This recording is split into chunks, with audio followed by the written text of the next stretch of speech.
My father, 76 years old, a retired investment banker with a fortune of roughly $42 million. My brother, Marcus, 48, senior partner at a private equity firm, married to old money, lives in a sprawling estate in Westchester.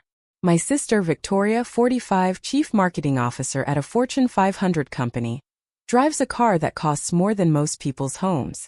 And then there's me, Rebecca Hart, 47, vice admiral in the United States Navy, commanding an entire fleet, living in base housing that my family genuinely believes is some kind of upgraded military dormitory. Please subscribe and like this video and listen to my story till the end. Let me know which city you're listening from in the comments. That way I can see how far my story has traveled. Because what I'm about to tell you, it's going to sound unbelievable. The dynamic in my family? Oh, where do I even start? They think I threw my life away. They genuinely believe that military service is what desperate people choose when they can't make it in what they call the real world. They think I need their guidance, their financial expertise, their protection from my own supposedly poor life choices. But here's the truth they have absolutely no clue about. I've been quietly, methodically building wealth for over 2 decades through strategic military compensation, deployment bonuses, and calculated investments in aerospace and defense stocks, plus a carefully curated real estate portfolio. My net worth? Approximately $12.5 million. They have no idea. And today we're having a meeting at Dad's house. A meeting about the family trust distributions. So this should be absolutely fascinating. I merged onto the interstate, heading toward the house where I grew up. A massive Georgian colonial in one of those Connecticut neighborhoods where money doesn't announce itself, it just exists. The kind of place where my Navy uniform always felt like I was wearing a costume to someone else's party. My phone lit up. A text from Victoria. Don't be late. This is actually important. As if I didn't understand what important meant to them. As if I hadn't been systematically excluded from every single significant family financial discussion for my entire adult life. As if today would somehow be different from the pattern we'd been locked into for 25 years. I joined the Navy at 22, fresh out of the Naval Academy, to my family's absolute horror. Dad had wanted me to get my MBA from Wharton, join his firm, learn what he called real finance. Marcus had pulled me aside and lectured me about networking, about leveraging Dad's connections, about understanding that success in life was about who you knew, not what you accomplished. Victoria had just looked confused, genuinely baffled why anyone would voluntarily choose a government salary when corporate opportunities were right there waiting. I tried to explain it to them. Service, purpose, leadership. The chance to do something that actually mattered beyond stock portfolios and quarterly profit margins. They smiled politely, nodded like you do when someone tells you about their weird hobby, and then spent the next 25 years treating me like I'd made some catastrophic mistake I was just too stubborn to admit. This trust fund meeting? It's Dad's way of taking care of his children while he can still watch us receive it. He's been talking about it for months. Restructuring his estate, making sure everyone is provided for, teaching us about generational wealth management. My siblings have been involved in every single conversation, every planning session, every decision. Me? I got an email 2 weeks ago informing me that my presence was requested today at 3 p.m. sharp. I pulled into the circular driveway at 2:55. Marcus's Porsche Taycan was already there, positioned perfectly in the spot closest to the front entrance. Victoria's Mercedes G-Wagon sat beside it, still gleaming from what must have been this morning's car wash. I parked my 9-year-old Toyota on the street. No point taking up valuable driveway real estate, right? Inside, the house smelled like imported Italian coffee, and my father's signature cologne that probably cost more per ounce than gold. I could hear voices drifting from his private study, the room where he'd orchestrated deals for 3 decades, where he'd mentored Marcus on market analysis and investment strategies, where he'd taught countless young analysts about building wealth, but somehow never once thought to ask if I might be interested in learning too. I found them all gathered around Dad's enormous mahogany desk. Not at the conference table by the windows, but crowded around his personal workspace, surrounded by investment statements and market analysis reports and framed photographs of him shaking hands with senators and CEOs. Dad sat in his leather executive chair. Marcus leaned casually against the floor-to-ceiling bookshelf. Victoria perched on the arm of the reading chair.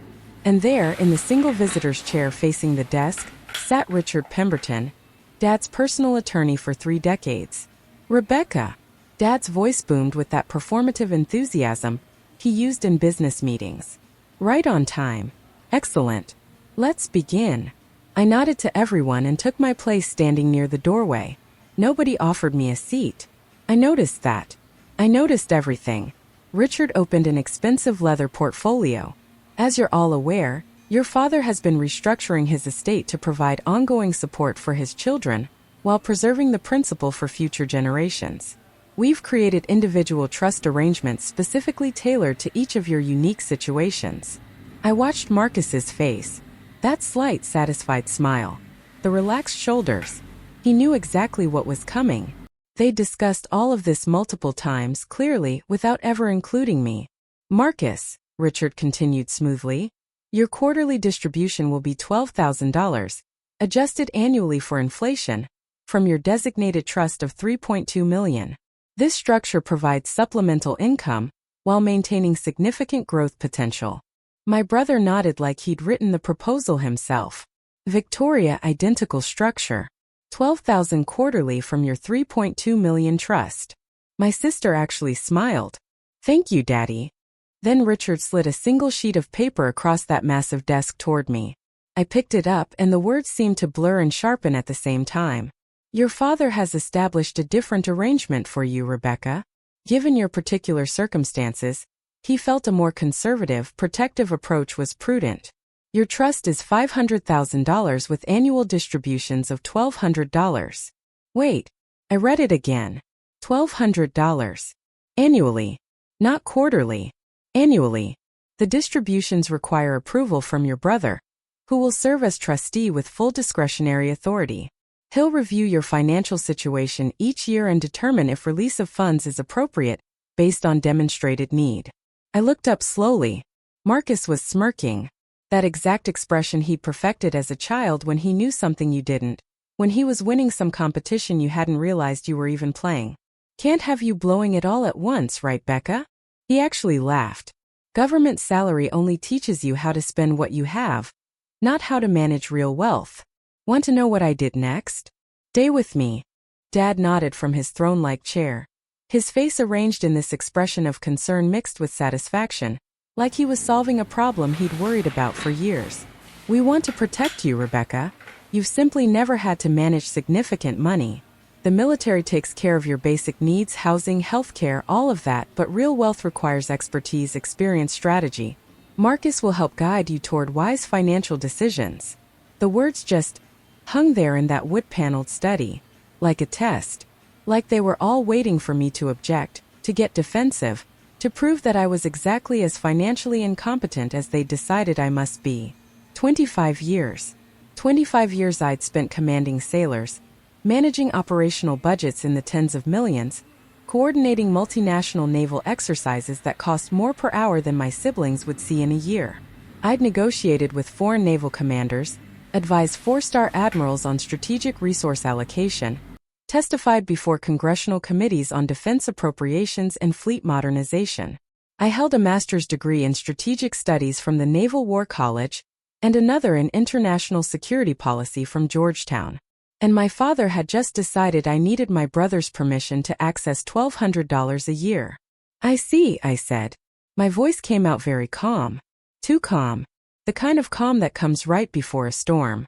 Richard looked distinctly uncomfortable, loosening his tie slightly. There is a provision for emergency distributions if you can demonstrate legitimate financial need. Demonstrate need to Marcus. Well, yes, as trustee he has the fiduciary responsibility to. The doorbell rang, cutting through the tension. I'll get it, Victoria said, standing up quickly, probably grateful for the escape. It's probably the landscaper about that estimate for the garden renovation. She left.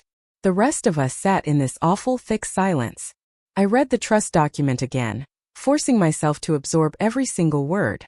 $500,000 while my siblings each got $3.2 million. $1,200 per year while they got $12,000 per quarter. Requiring my brother's approval for my own money while they had complete autonomous control of theirs. The message couldn't have been clearer if they'd skywritten it. You are less. You are incapable. You require supervision. Victoria came back looking genuinely confused. Rebecca, there's someone at the door for you. Says he needs a signature for delivery. I frowned. I'm not expecting anything here. Well, he specifically asked for Admiral Hart. The entire study went completely still. Like someone had hit pause on reality. I walked to the front door, my heart suddenly pounding. A courier in a standard delivery uniform held a large manila envelope with a logo I recognized immediately. My investment firm's insignia, embossed in gold on the corner. Admiral Hart, he said professionally, I have your quarterly dividend distribution. Requires signature confirmation. Behind me, I heard footsteps on the marble floor. My family had followed, curious about who would address me with a military rank they'd never bothered to learn I held. I signed the electronic tablet with a hand that was steadier than I felt. The courier handed me the envelope, nodded respectfully, and left. Dividend distribution? My father's voice was puzzled, almost annoyed. From what? I opened the envelope very slowly, very deliberately, pulled out the check. The amount was printed in clear, beautiful black numbers. $275,000. Marcus's smirk completely vanished from his face. Quarterly dividend, I said, my voice still carrying that eerie calm. From my investment portfolio. Defense contractors primarily. Lockheed Martin, Northrop Grumman, Raytheon Technologies, General Dynamics. I've been systematically acquiring positions since I made lieutenant commander.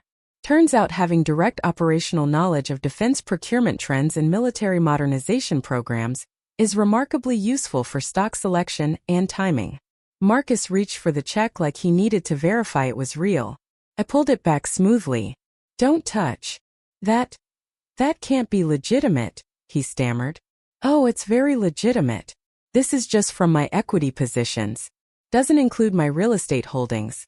I own 6 rental properties strategically located near permanent military installations, or my municipal bond portfolio, or my retirement accounts, or the dividend-paying blue chips I've been accumulating for 2 decades.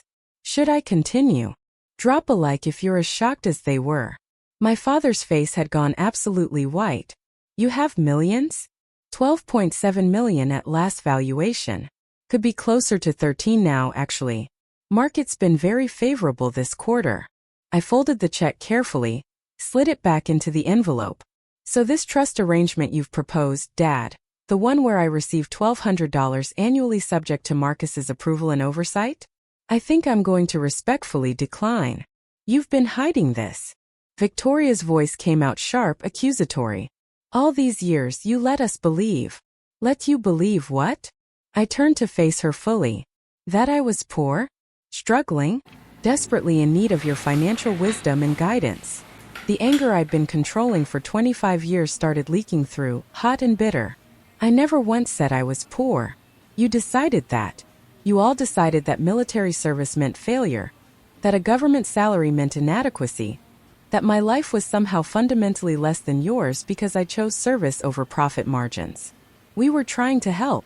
Dad stood up from his chair, his face flushed. We were trying to take care of you. Were you? Or were you trying to feel superior? Trying to maintain some family hierarchy where you got to be the wise, generous patriarch dispensing resources to his less capable children?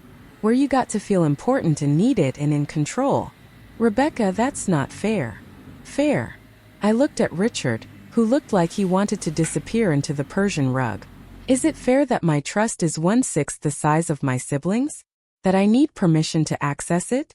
That you structured it like I'm some irresponsible teenager who can't be trusted with money? Your father felt that given your lack of experience. My father felt I was incompetent, I interrupted. Because I wouldn't discuss my finances with him.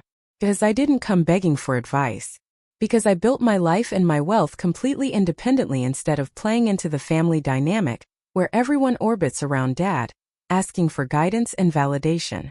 This is where everything changed. Keep watching. Marcus finally found his voice, though it came out weaker than his usual confident tone. You could have told us. About the money, the rank, all of it. Why? I countered. So you could do what exactly? Offer me investment advice? Explain wealth management strategies to someone who's been building a diversified portfolio for 2 decades? Condescendingly teach me about compound interest and asset allocation. I laughed, but it wasn't a happy sound. No thank you. I learned everything I needed to know by watching Dad make the same mistake over and over and over again. What mistake? Dad's voice came out sharp, defensive. What mistake, Rebecca? Assuming that people who don't ask for your help need it. Assuming that different choices are wrong choices. Assuming that your way is the only legitimate path to building wealth and success. I looked at each of them in turn. You know what? I've been standing here feeling righteous and angry about how you underestimated me. How you patronized me. How you made me feel small. But I did the exact same thing to you. They all blinked at me, confused. I assumed you were shallow, I continued, the words tasting bitter. That you cared only about money and status and material possessions.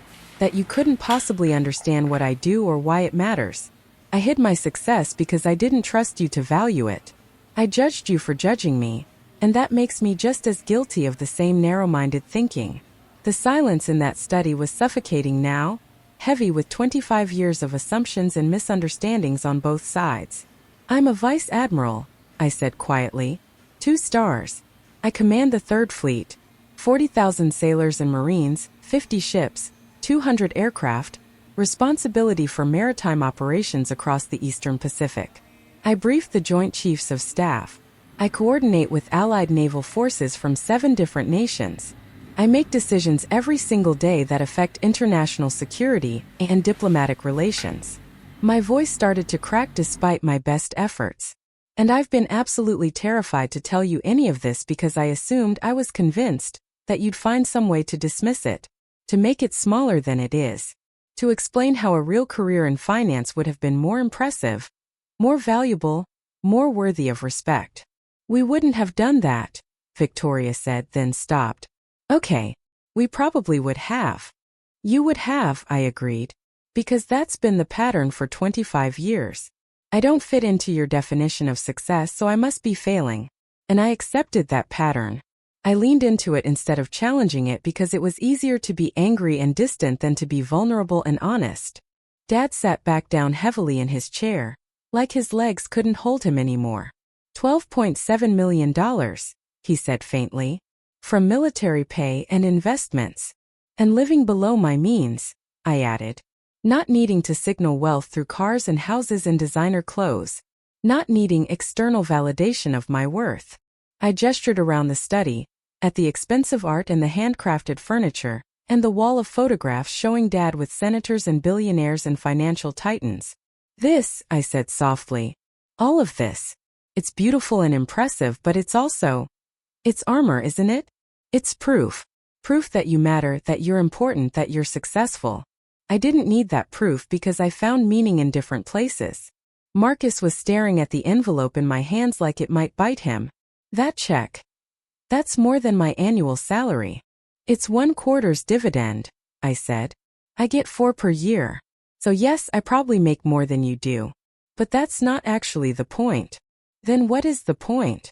Victoria asked, and she sounded genuinely confused, maybe for the first time in this entire conversation. The point is that we've all been making assumptions about each other based on surface appearances and choosing not to look deeper. You assumed I was struggling because I drive an old car and live in base housing. I assumed you were vapid and materialistic because you care about luxury brands and vacation homes. We're all wrong. We've all been wrong for a very long time. Richard cleared his throat awkwardly. So regarding the trust arrangement, I'll sign whatever paperwork formally declines my portion, I said. Split my share between Marcus and Victoria. They can have it. I don't need it, and more importantly, I don't want the strings that come attached to it. Rebecca, that's not necessary, Dad said, but his voice was weak. It is necessary, though, I replied gently, because accepting that trust means accepting the premise behind it. That I need your protection, your oversight, your approval to manage money. And I don't. I never did. I took a deep breath. But you also didn't need me to be poor or struggling to feel generous or important. We've been playing roles for each other, performing this family dynamic instead of actually being honest with each other. And I'm tired of it. I'm so tired of it. Comment if you've ever felt misunderstood by your own family. Victoria spoke up, and her voice was smaller than I'd ever heard it. I genuinely thought you were happy in the Navy. I thought you liked the simplicity of it, not having to worry about money and investments and all the pressure that comes with wealth. I am happy, I said, but not because I don't worry about money, because I built something that matters to me on my own terms, because I command ships and lead people, and do work that has purpose beyond quarterly earnings reports.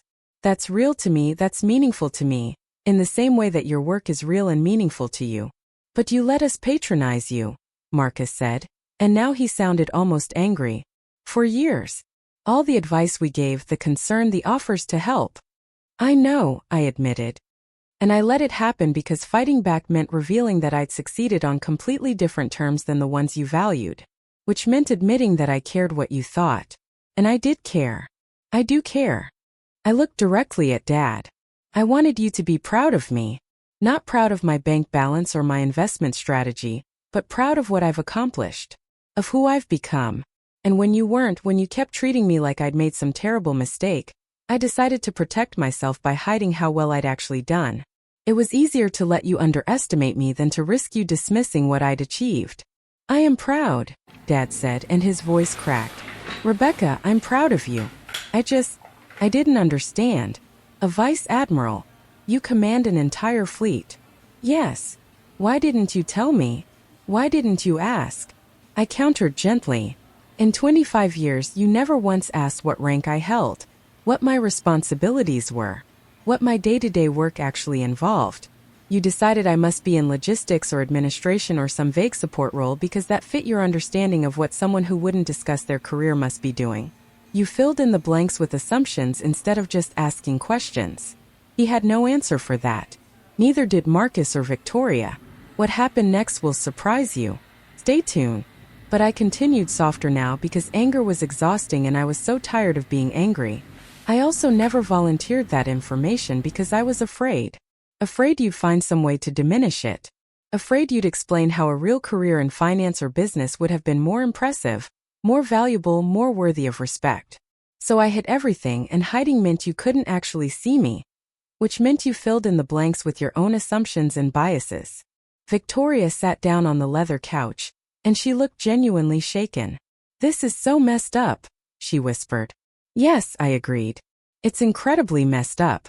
But it's our mess, and we all contributed to creating it. Me included. Maybe me most of all because I had the power to break this pattern years ago and I chose not to. Richard stood up, gathering his papers with obvious relief. I'm going to give you all some privacy to discuss this. John, just let me know how you want to proceed with the trust arrangements.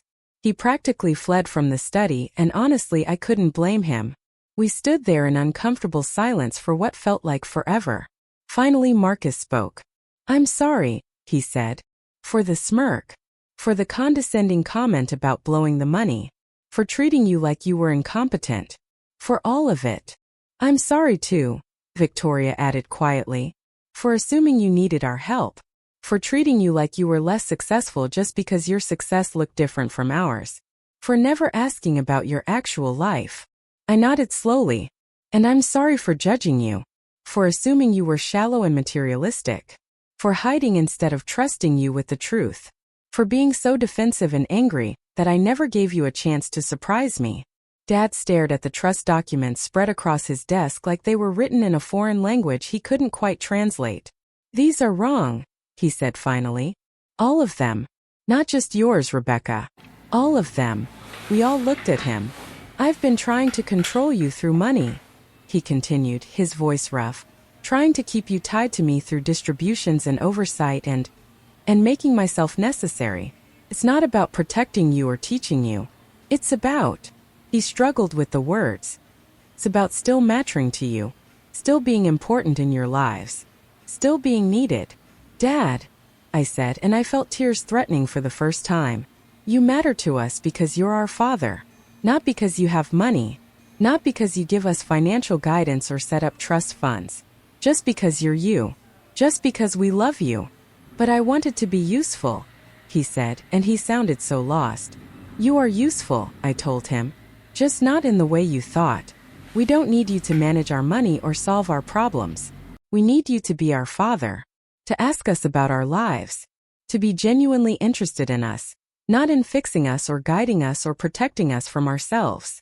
He was quiet for a long moment, then looked up at me. "Tell me about commanding a fleet," he said. "Tell me what you actually do." And so I did.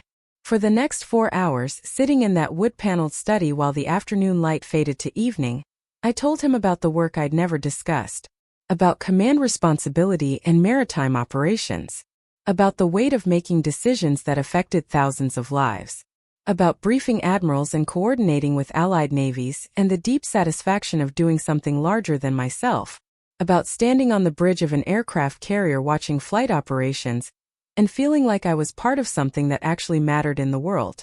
My siblings listened too, really listened, asking real questions, genuinely trying to understand a life they'd never bothered to learn about.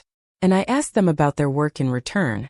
Really asked, not just polite questions but genuine curiosity about what drove them, what they found meaningful, what challenges they faced, what victories they celebrated. Marcus talked about helping startup founders build companies from nothing, about the satisfaction of seeing ideas become reality. Victoria talked about brand strategy and creative campaigns, and the art of understanding what makes people connect with a product or message. We ordered Chinese food for dinner. Not fancy catering or expensive restaurant delivery, just Chinese food from the place we'd ordered from as teenagers. We ate in the kitchen, sitting around the old breakfast table instead of the formal dining room, and for the first time in 25 years we talked like people who actually wanted to know each other. Like this video if you believe in second chances and honest conversations. It wasn't perfect. It wasn't some fairy tale reconciliation where everything was magically fixed with one conversation and a few apologies. But it was honest. It was real. And honesty, after years and years of assumptions and performance and protective hiding, felt like finally being able to breathe fresh air after being underwater. As I drove home that night, the dividend check sat in my bag. Evidence of a secret I no longer needed to keep, proof of a success I no longer needed to hide. My phone kept buzzing with texts from my siblings, awkward but genuine attempts to maintain the connection we'd started rebuilding. Marcus. So about that trust arrangement, want to grab coffee next week? I could actually use some advice on defense sector investments. You clearly know something I don't. Victoria. Dinner next month?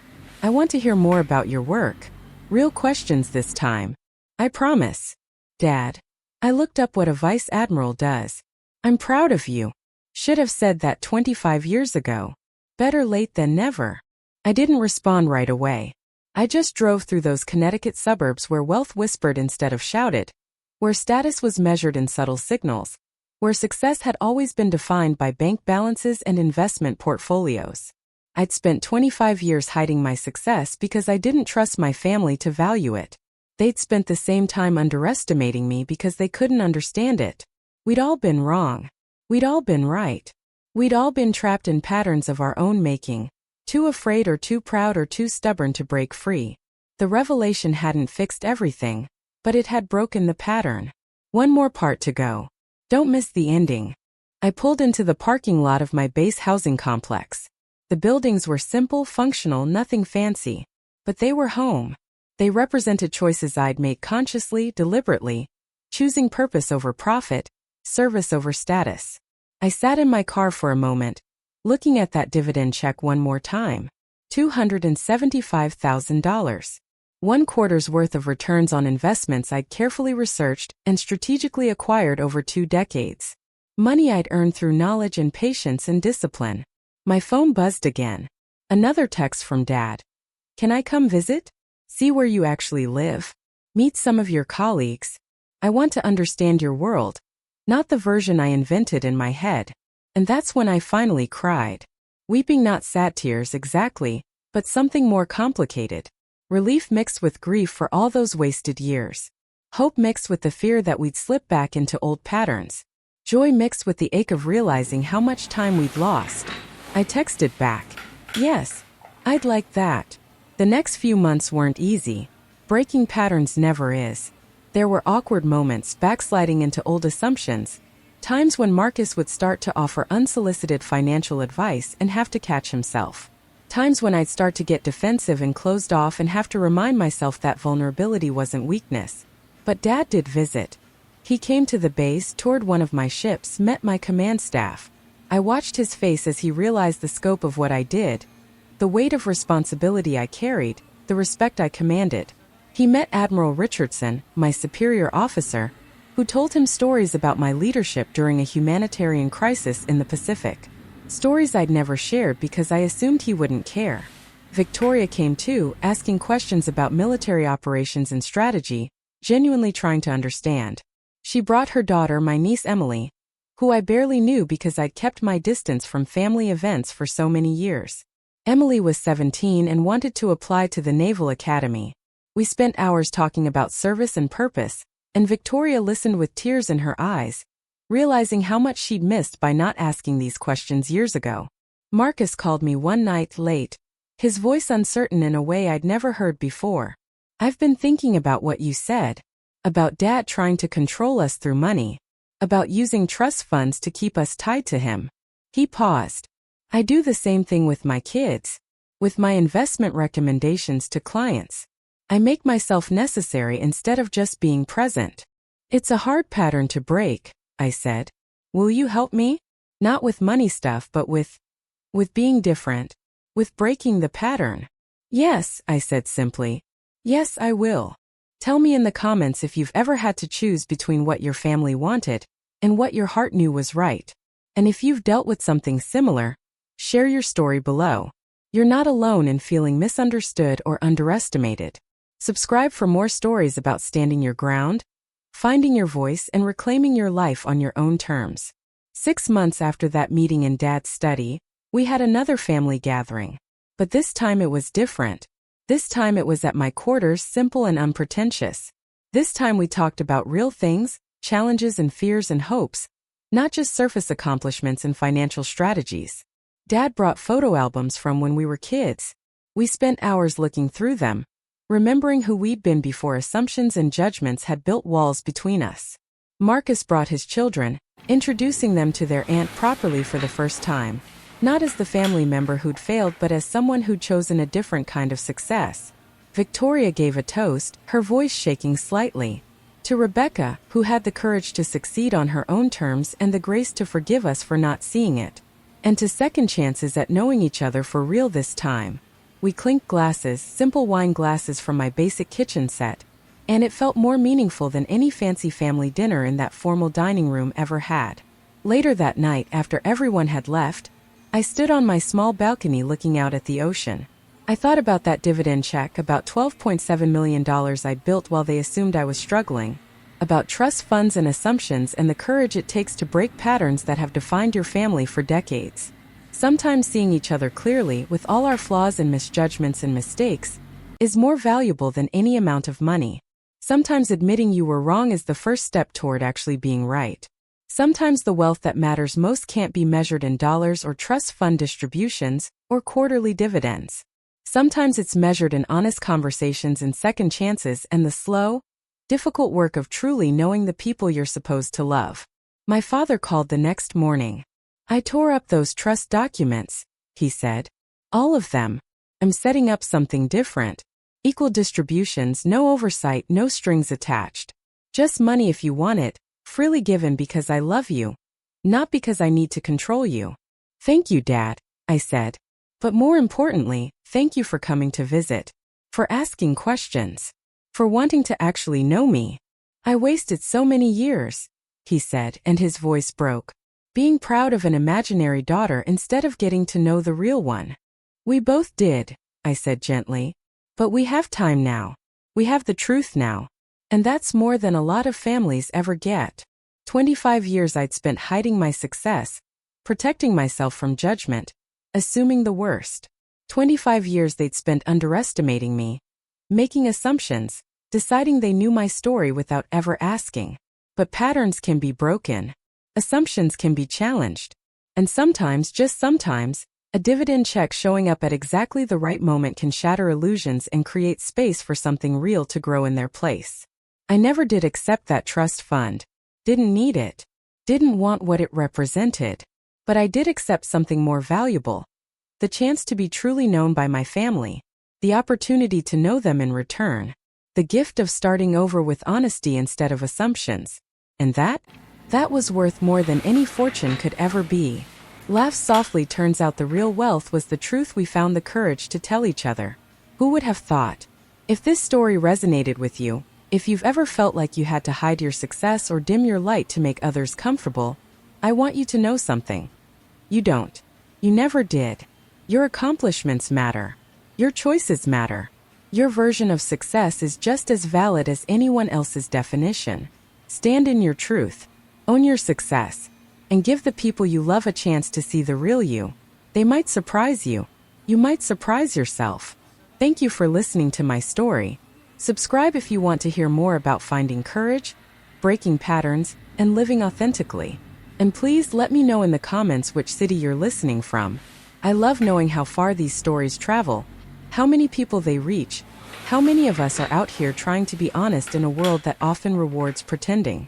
Until next time, this is Vice Admiral Rebecca Hart, reminding you that the most powerful thing you can do is show up as exactly who you are, all with all your accomplishments and fears and complicated truths.